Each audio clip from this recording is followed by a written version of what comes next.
I thought about beyond backgrounds. I'm gonna get out this here vehicle. I thought it was a issue.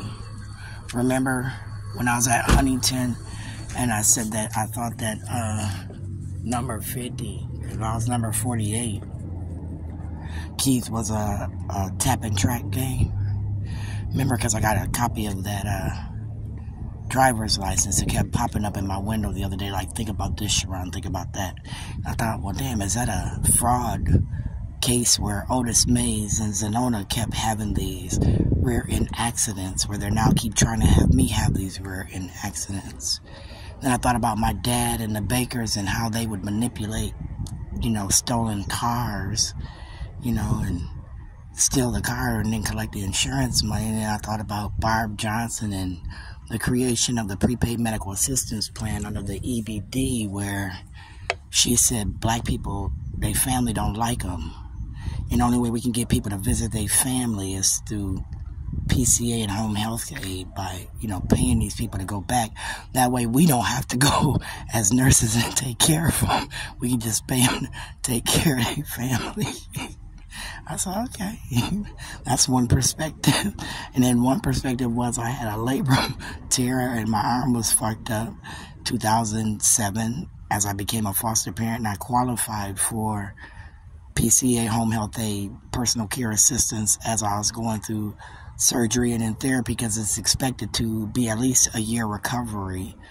I was already collecting retirement survivors disability insurance. There is no secondary supplemental income that goes with that. That would be 2 checks that the state of Minnesota would issue to me under 2 different specific programs that I would qualify for, but they would roll it over to 1 versus 2 because they wouldn't want to pay my black ass. But I was thinking about beyond backgrounds, where through the iPhone game. Now remember, if you have a C Delta V's that can tap a whereabout or get my identity.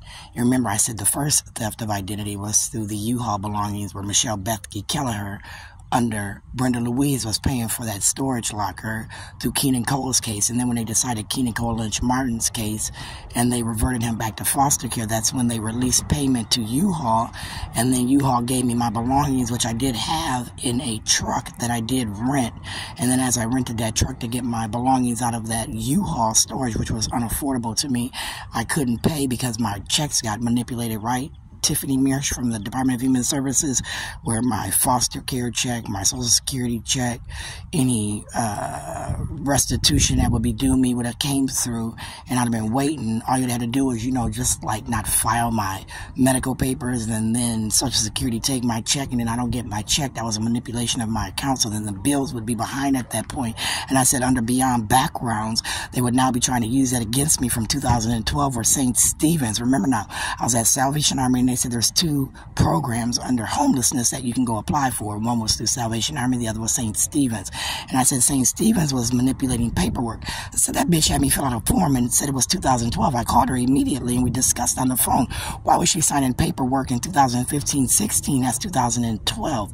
I didn't understand that. I accused her of something at that point. But then that's when I went back to staying at my mama house, and I was there for a minute and I got trespassed. But I thought through the manipulation of the iPhone game, tap and track, where, like Michael Cooper Sr. could gain my identity and then gain my 612-327-1398 phone number based on him buying that phone. Remember, I said when I lived with Michael for that brief time where he had that surgery and he was laying up at my house, I said Michael had gotten me a cell phone. I said the kids had just got to Cooper, and I was real proud. And I said, well, now I don't need my cell phone because Keenan was doing well at school. So I actually let my Verizon phone go, and I didn't have no cell phone at that point, right? Because I had just gone through arbitration with Verizon, where I was even on a prepaid plan. I went from a contract while we were arguing about data roaming at that point. They didn't want to renew my contract.